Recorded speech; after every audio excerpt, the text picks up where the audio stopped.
Thanks for having me tonight. So tonight we will discuss Java in the serverless space. You know this slide. I've just changed the color, but it's basically the same idea. So this is a safe harbor from Oracle. So my name is David Delabassée. You can find me on Twitter at Delabassee, SSEE. I live in Belgium on the French-speaking side, so that explains my French accent. So I'm part of the Java platform group. So that is basically the group that is responsible for Java SE and OpenJDK. So before we talk about Java in the serverless space, I just want to set the context. So I'll spend just a few minutes about explaining very quickly what we mean by serverless. So the first thing is that whenever I say serverless, I really mean function as a services, because in itself, serverless is a broad term. So tonight, I will only focus about function as a services, which from a developer standpoint is obviously the most key area of serverless. So this slide shows basically the evolution. And over time, we have basically used more and more abstraction to run our code. So in the early days, we were using mainframe, then we switched and moved to bare metal machines, servers. Over time, we have added an abstraction layer in the form of virtual machines, and then came the containers. And basically, serverless is just an evolution of that. So we are increasing the abstraction of the underlying platform. So basically, when we have a fast platform, we don't see the underlying platform. So a serverless platform will give us the ability to write and run code without having to worry about the underlying platform. It's basically the fast serverless platform provider who will have to provide that platform, but also maintain that platform for us developers. When I say maintain, it's really everything. So that is provisioning the platform, that is scaling the platform, that is patching the platform, that is securing the platform, and so on and so on.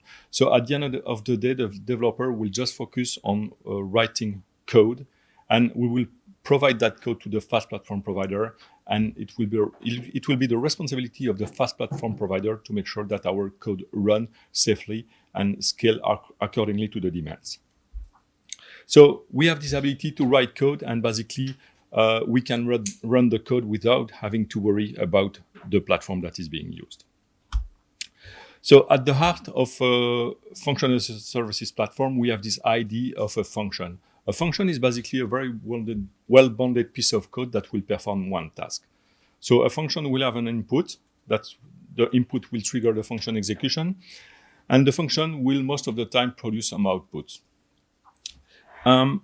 Those are not full-blown applications. So functions have a very well delimited scopes. So they will basically just perform one task. Obviously, that means that at the end of the day, you will have a bunch of functions that you will sometimes use together. But still, functions are very well-bounded, single task. So that also means that functions are very short-lived. So the function will be invoked, it will perform its task, and then it will die.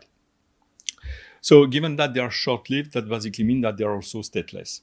We cannot hold a state within a function because that would be just too expensive. A function will perform its task in few hundred milliseconds, 1 or 2 seconds at most, and then it will just disappear. So that's why they are stateless. So that's the basic idea of a fast platform. We have function, so we write function, and then they run on the top of a fast platform. Now let's talk about Java. So this is a survey that was conducted by RedMonk, which is a developer analyst firm in the UK. And basically it shows that Java is the second most used programming language. You see a few years ago, it was first. And basically wherever you look at, Java is either first, second, or third. So at the end of the day, we can agree that Java is one of the most used programming language in the world, right? Everybody's using Java. So this is Bruno Borges from Microsoft a few weeks ago, and well, that's his quote. Microsoft depends heavily on Java. So even Microsoft is doing a lot of Java. This is an engineer from Apple that did a presentation at Devox 1 year ago. And well, Apple never share a lot of information about about what they are doing. But there is an important quote in that session, and it is the following one. Apple use a lot of Java. If you use an Apple device, an iPhone, an iPad, and so on and so on, it's pretty much guaranteed that you are using a Java or a GVM-based services. So even Apple is using Java and a lot of Java. So we have Java, a very popular programming language. We're about to celebrate the 25th year of Java, which is used basically by across the industry.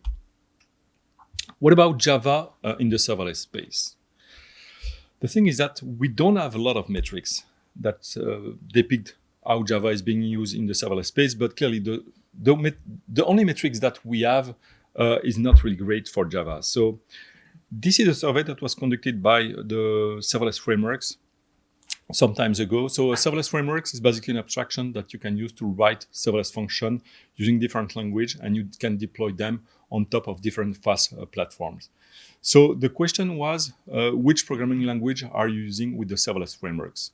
So you see we have this big green arc, that's Node 6. If you add that, so 70%, if you add that to Node 4, which is just over 5%, 75% of serverless frameworks developers are using Node enhanced JavaScript to write serverless function.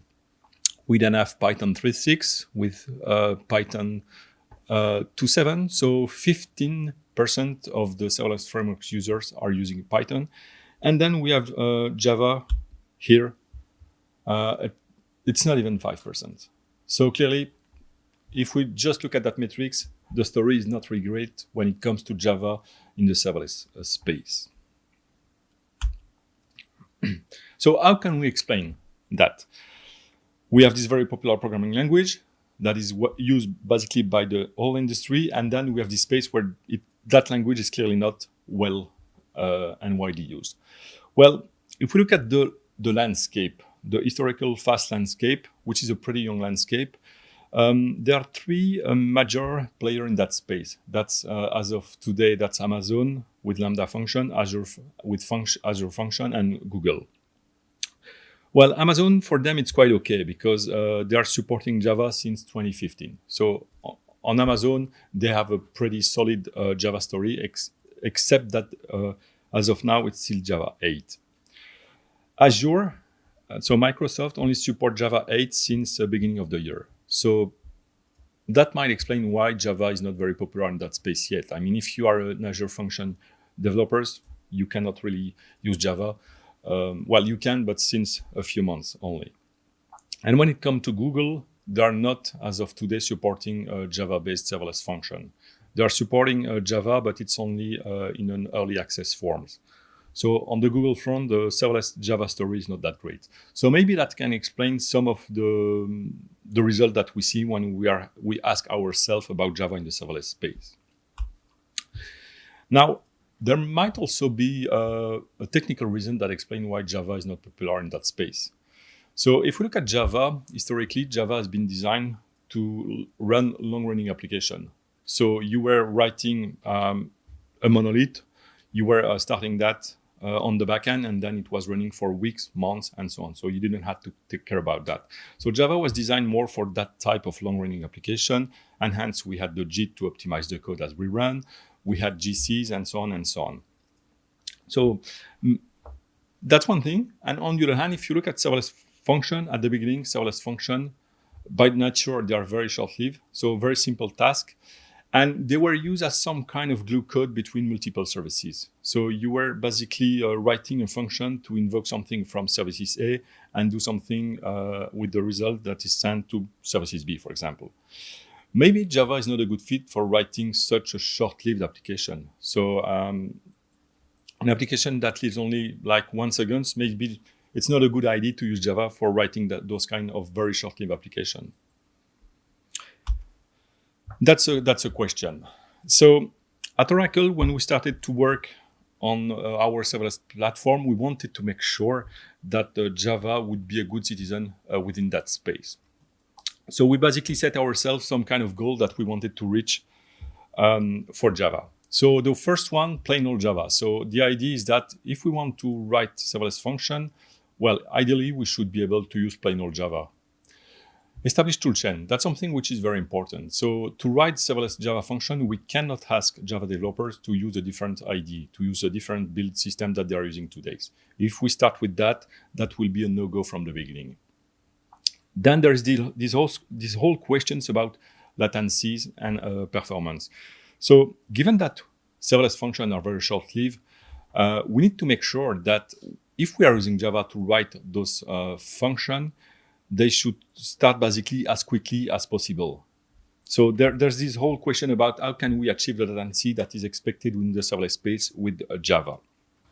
And then we also have to deal with the virtual machine ecosystem that we live in. So we know that there's the Java language, but there are other languages and so on and so on. So that's something that ideally we should address too.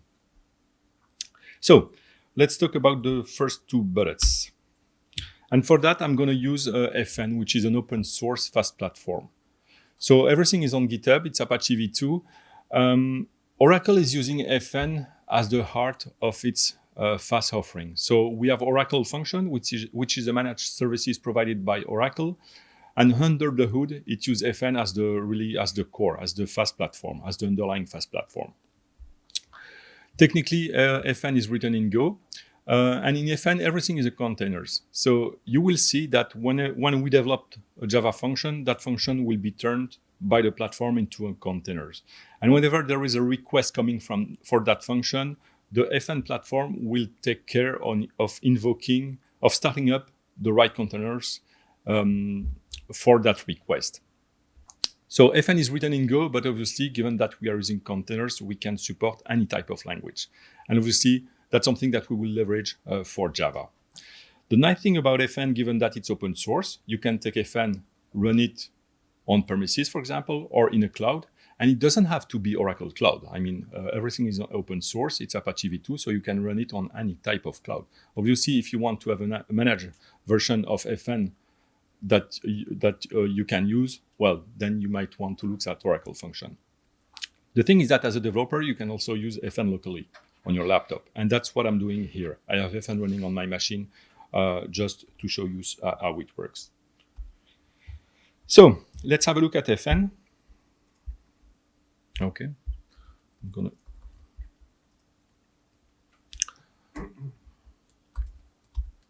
Okay. So I told you that in FN, everything is a container. Even the FN platform is a container. So if I look at my Docker here, there's nothing inside. So what I'm going to do now, I'm going to start FN using the FN CLI, and I'm going to start it in detached mode.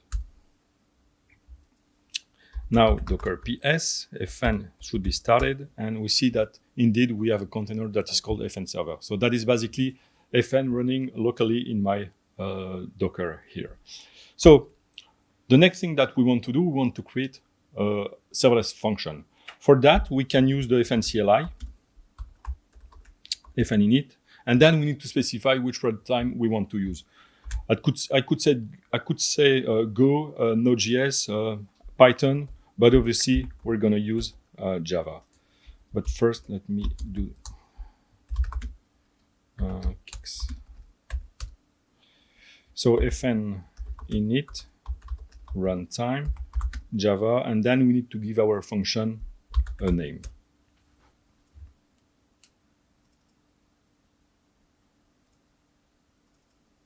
And that's super slow.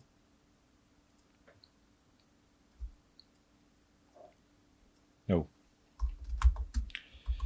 Let me Java DK version.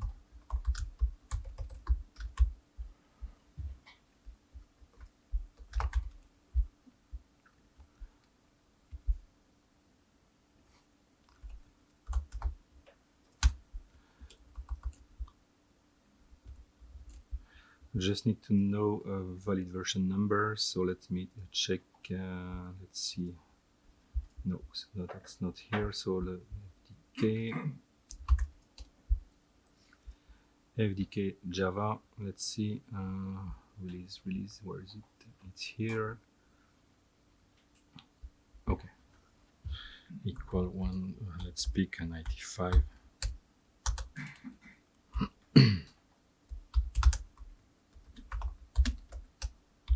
And let's give it another try. Okay. So if we look at Duke, we have a bunch of files which have been created. So we have two classes. Hello function is basically a simple serverless Java function that we will be able to extend. It's pretty basic. It's just a hello world. We then have at the bottom a hello function test. That is basically a class that is used to test our serverless function using JUnit. And at the top, you see that we have two files. We have a func.yaml, which is a file that contains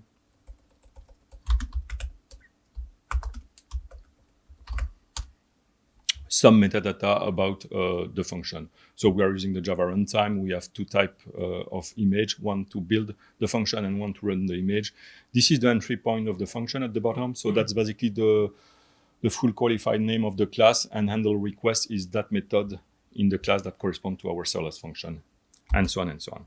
And then we also have a pom.xml. So basically a serverless function with FN is simply a Maven project. So that means that we can, for example, test the function using Maven. And given that this has been generated, I didn't touch anything, it works. So the next thing that we want to do, we want to run the function. So for that, we need to create a function. So fn create app kicks. So an application is simply a way of grouping related functions together, nothing more than that. If I look in that kicks application, so if I list the function, no function found for app kicks. I've just created the function. So let's deploy the function that we have just created. So fn deploy, we're going to deploy in the kicks app. We're going to deploy the local one, so I don't have to specify it. I'm going to use the verbose flag so that we can see what happened behind the scenes. And I'm going to add local just to save some time. And well, you see that basically under the hood, FN has been using Docker to first compile our code into a jar, and then use that jar and inject that jar into a runtime container image provided by FN. And at the end, what we get is we have a container image of our serverless Java function. But as a developer, I didn't have to worry about anything. So the only thing that I did was basically deploy, which include the build phases. So now, if we list the function in our kicks application, we have this function that we can invoke. So fn invoke kicks, and Duke is the name of the function. Hello world. We can inspect the function. So fn inspect, we want to inspect the function in the kicks app, and the function is called Duke. We have a bunch of detail about the function, and for example, you can see that we have an HTTP endpoint that we can use to invoke the function. Obviously, we have the ability to add other other triggers. So basically, hooks that we can use to invoke the function. It can be HTTP, it can be a scheduler, it can be anything else. What we also have here, that's basically the container image of our serverless function. So let's see. It's a Maven project, so we can open the serverless function in the IDE. This is super small, so let's see where I am. Oops, it's here.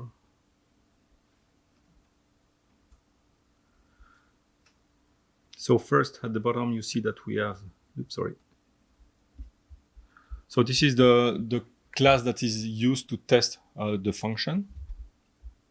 And this is the function itself. So you might remember in the YAML file, we had the full class. So come example fn hello function, and then we had the Java method, which was the entry point. So that's basically our serverless function. Obviously, we can have multiple functions, but in a function, we can only have one entry point. You see here that the function is getting a string in input, and it produces a string in output, and it's pretty basic.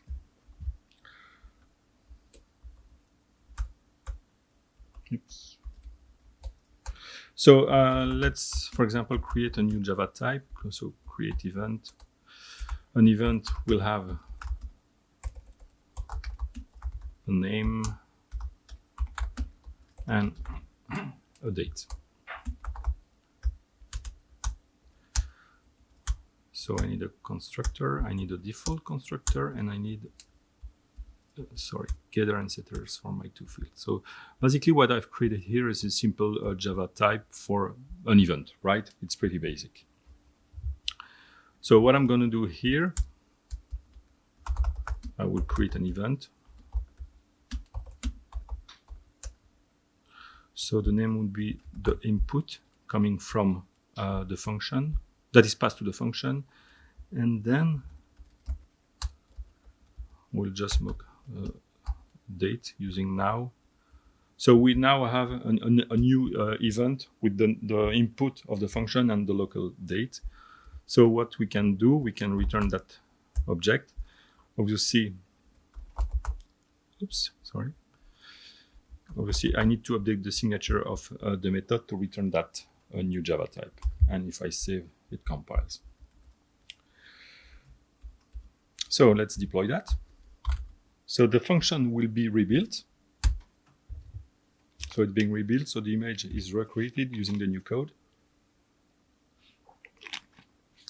And here it doesn't work. Why? Because the test obviously should be updated. I'm not going to update the test. Oops. I'm just going to remove them to save some time. So let's deploy the application again, and hopefully now it should work. Sorry, let's deploy the function again. And it did, it works. So, well, at least it's deployed into my FN platform. So let's invoke that function. Oops. So, and I'm going to pass it some payload.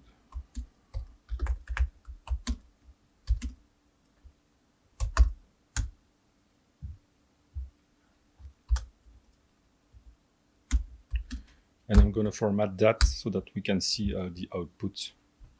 So this is the output of our function. Basically, the function on the Java side, if we look at the code, the function is just producing that type that I've just created. So that I have just created, that event type.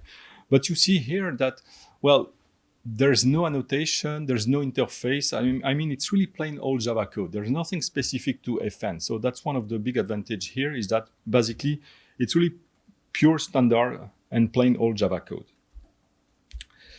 How is that possible? Well, FN provide multiple FDK, Function Development Kit, and one of them is the Java FDK that I'm using here. So the Java FDK provide multiple features, such as, for example, the Maven support. It also provides out of the box the ability to unit test our function. It also provides input and output coercion. So that's what I've been using here. So my Java function was outputting a Java type, and that Java type was automatically marshaled to JSON by the FN platform. I didn't have to do anything in my Java code to do that. Obviously, that works both ways. In output from the Java code, but also input, so the argument that is passed to the Java function. The Java FDK also provides two images, one that is used to build the serverless Java function, and another one that is used to run those functions. They are different because, well, for example, to build the image, we need a JDK, but to run the Java function, we don't need a JDK, and we want to have as small as possible, image as small as possible. So that's why we have two different images. At the bottom, you also see that the FDK provide Flow. So Flow is an API that is very similar to the Java SE completion stage API that we can use to compose together multiple functions. So if we look at the requirement that we set to ourselves when we started, plain old Java, yeah, I think that we can agree that we can write serverless Java function using plain old Javas. Establish toolchain. You see that I've been using Maven, I've been using IntelliJ, so this is really business as usual when it comes to development. So let's now talk about that latency issue that the performance that we expect from a serverless function. So at the end of the day, serverless Java function run on top of a Java virtual machine. So it really boils down to running a GVM into containers. And there are two things that we expect for a GVM when it runs into a container. So we want that GVM to start as quickly as possible. And the next thing that we expect from the GVM is that it behaves correctly when it runs within the containers. And this is basically what we call GVM container awareness. So I'm not going to detail all those RFE, but the idea and the takeaway here is that since Java 8, in fact, we have been doing enhancement in the JDK to make sure that the GVM works nicely when it's run within a containerized environment. Everything is not yet done. So at the bottom, for example, that's something that should be addressed in Java 14. But clearly now, well, if you are using a recent version of the GVM, you can be sure that it will work correctly in containers. And that's something which is important because we have in the GVM what we call the ergonomics. That's something that has been added in Java AC8. And the idea is that out of the box, the GVM will look at the environment it runs on. Basically, it will look at how many CPU it has and how large is the memory. And it will use those two metrics to try to auto-tune itself so that it provides a decent behavior. And if the GVM is not aware that it runs within containers, it will use the metrics coming from the host and not from the container itself. So you might very quickly have an issue because the ergonomics of the GVM will not behave correctly if you are using an old version of the GVM that is not container aware. If you are using FN or Oracle function, there's no issue about that because we manage the GVM for you. So let's talk about the latency. There are basically two levels on which we need to work on. So a serverless function runs into a container. So we first need to focus at the container level. So basically trying to improve the container startup time.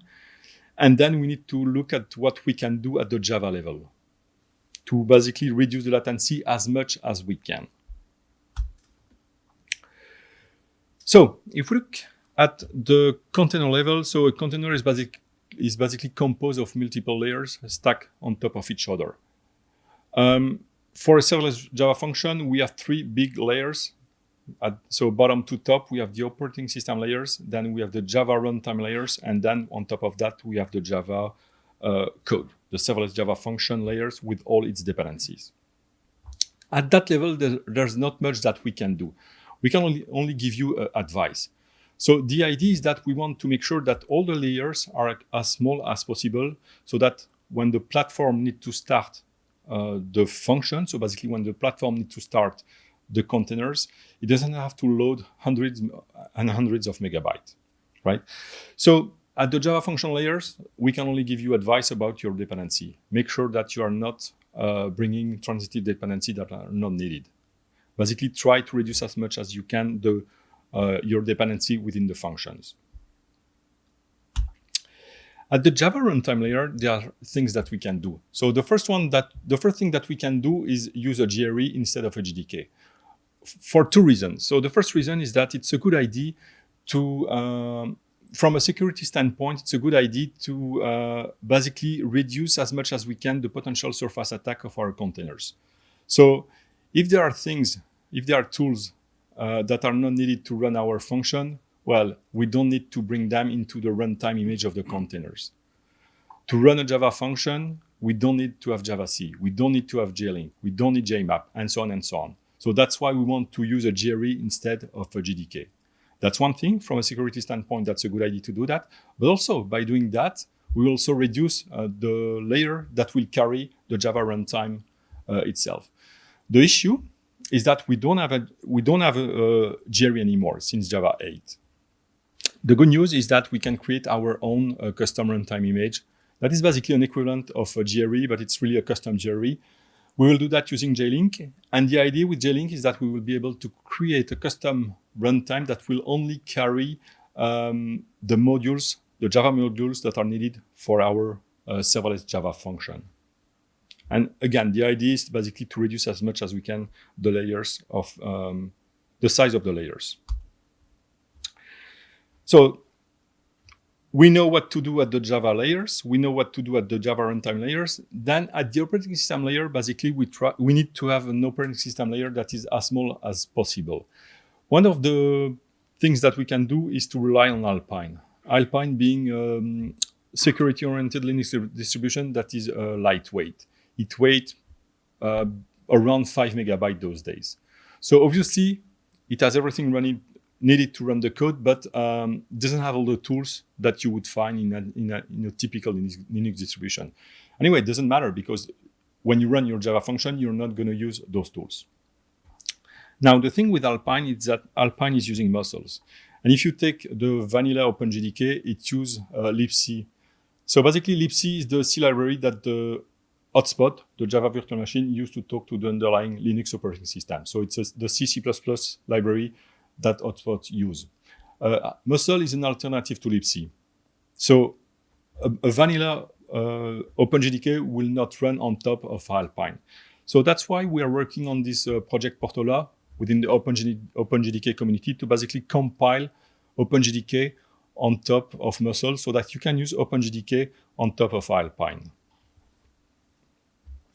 That's not something that we recommend to use in production today, because I mean, it works, but we need to do more tests to make sure that that's something that can be safely used into production. But still, that's something that is out there, so you can give it a try and tell us what you think. So let's have a look at a quick demo of JLink with Alpine.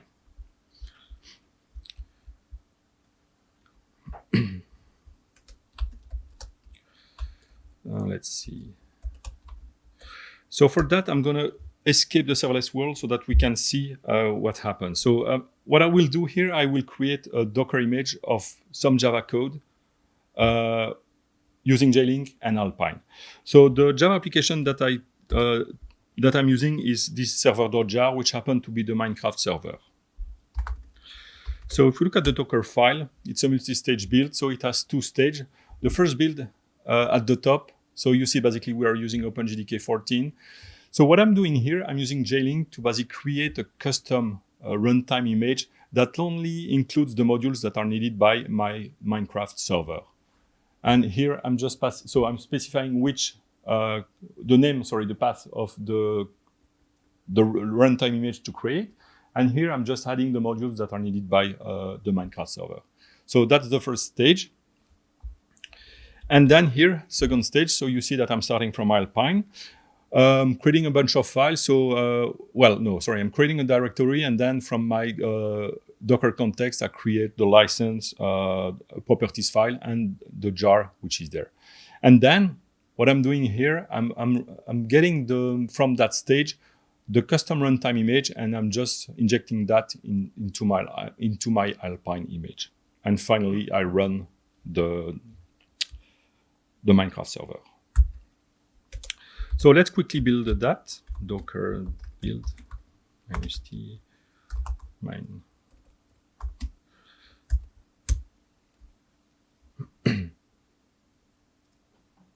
Okay. So let's see, mine.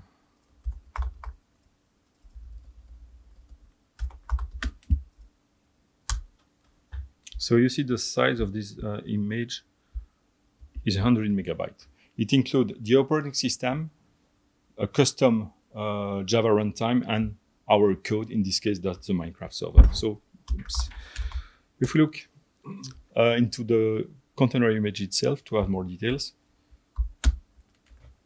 So the first layer that you see, so on the left side, you have all the layers of our containers.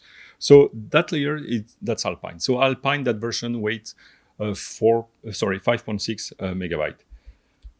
We then have these 200 bytes. That's the license that is needed to run the Minecraft server. We then copy these server.properties files. And then we have these 30 megabyte layers, which is basically the server.jar. So that's the Minecraft server jar. And finally, we have a 58 megabyte, and that's our custom Java runtime. That only includes the modules needed to run our Java codes. So this one has the 12 modules needed to run the Minecraft server. And that will give us, at the end of the day, a Docker image that weighs 100 megabytes. So given that we are reducing the size of the Docker image, whenever we need to invoke that containers, it will obviously load faster than if it was waiting, let's say, 500 megabytes. That's one of the optimizations that we can and we should do. Now, if we go back to the serverless world, to the fast world, so this is the same example, but using a serverless Java function, using OpenJDK 13. So if we start from a whole JDK, 316 megabytes. So that's a lot. So the thing that we want to do, we want to use a GRE, but we don't have a GRE, so we need to create a custom runtime image. That's something that we can easily do using JLink. So if we create a custom runtime image with all the modules, 168 megabytes.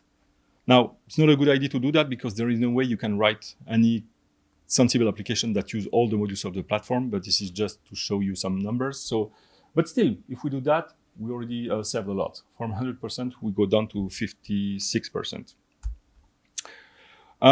What we really want to do, we want to create a custom runtime image that only includes the modules that are needed by the serverless Java function. If we do that, we will go from 168 megabytes to 50 megabytes. So that's a huge win. We have the ability using JLink to remove some information that might not be needed at runtime, such as the man page, for example, something we don't need for serverless Java function, header files. We can also strip out debug information. That's something that you need to understand. Well, you need to know what you are stripping out, in fact, when you strip out the debug attributes. But if we do that, from 50, we will go down to 44 megabytes. So we'll save another 6 megabytes. And then we can compress using JLink the custom runtime image. If we do that using compress 2, we'll go down to 34 megabytes. Now, something I need to mention, we're basically doing that exercise to reduce as much as we can the size of the layer to improve the startup time. Compression means that will induce decompression. So maybe that is not worth it to compress here and just stick to here. We should have a pretty good startup time with that here. So in a nutshell, using JLink, you can go from 316 megabytes to a GRE that is weighting like 25% of the whole JDK in the serverless space, at least. So now we know what to do at the container level. Now, as a FN users, you don't have to worry about that. We take care of that for you. But what can we do at the Java layers? So this slide shows the startup time of a simple Hello World application between Java 8 and 9. And clearly, smaller is better. So unfortunately, we can see that between 8 and 9, we had a big regression when it comes to startup time. The good news is that this has been fixed. So there is an ongoing effort within the OpenJDK project to basically try to improve, to reduce the startup time of each releases. And in 14, we can still expect to have a small enhancements. So it should be reduced yet again. So that's my advice. If you are worried about the startup time of your Java application, make sure to use a recent version of the JDK. Now, something that we can do and that we are doing within FN to reduce the startup time of Java code is use CDS, class data sharing.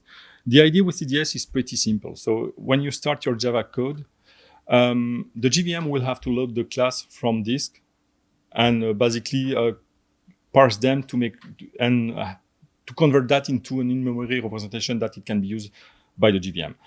The thing is that this is an expensive operation. And obviously, there are more than one class. There are a bunch of classes on which the GVM will have to work on to basically bring them into memory. CDS, the GVM will do that work, but it will only do that work once. Once all the classes have been loaded into memory, the GVM will dump that into disk. And the next time your code is started, so the next time your serverless Java function is started, the GVM will directly bring that code into memory so that it doesn't have to go through all those operations again and again. Let's have a quick look at what we can expect from CDS. For that, I'm going to use an Ubuntu box. Well, it's a VM running at the other side of the world. Why I'm doing that? Because I have a small,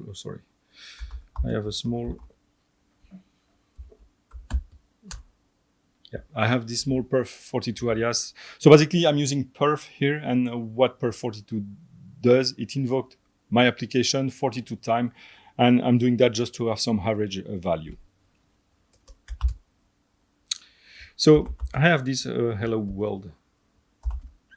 Oops.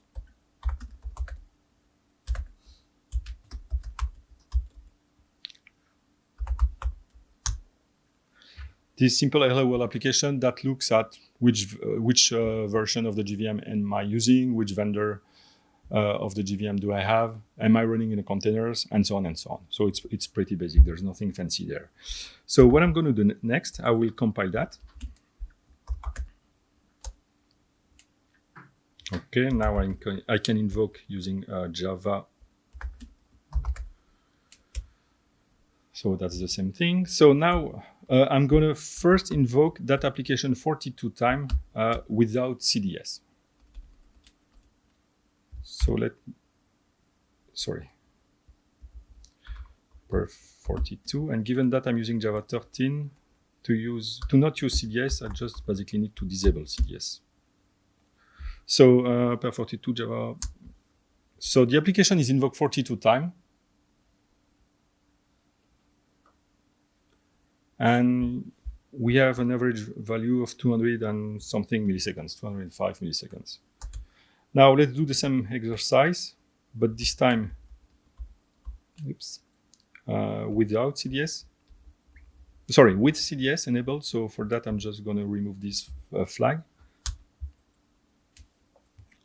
So 205 versus 138 on average. So, oops. Yes. Well, it doesn't compute. But anyway, you see that we went from 205 milliseconds on average to 138. So there is a huge win. Now, I need to be honest with you. This is a trivial application. But still, the thing is that, well, David will discuss AppCDS in the next session. So I'm not going to discuss AppCDS here. That's something that we are using in FN to reduce, yet again, the startup time of serverless Java function. We can go further than that. And Dimitri has mentioned GraalVM. So that's something that we are also using. So GraalVM is a large project. It's an high-performance universal virtual machine that provides many capabilities. But the one that we are looking at tonight is native image. Native image will basically AOT compile our Java code to a native executable that will run on a given platform. We are doing that to reduce the startup time of the code. So what we will have at the end is not Java bytecode that will run on top of a Java virtual machine, but really we will only have a native executable that will run on a given platform. Not only that, it will also improve the memory footprint of that application running. And a side effect is also the fact that given that we don't need an external Java runtime, the container layers will be smaller. So very quickly, if we look at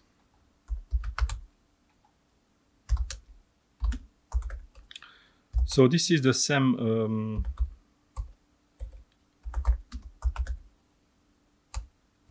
this is the same Hello World application. Now I'm going to compile it very quickly, even though that's not. Sorry, I first need to compile it. Native image. Now I'm going to build it using GraalVM native image tool.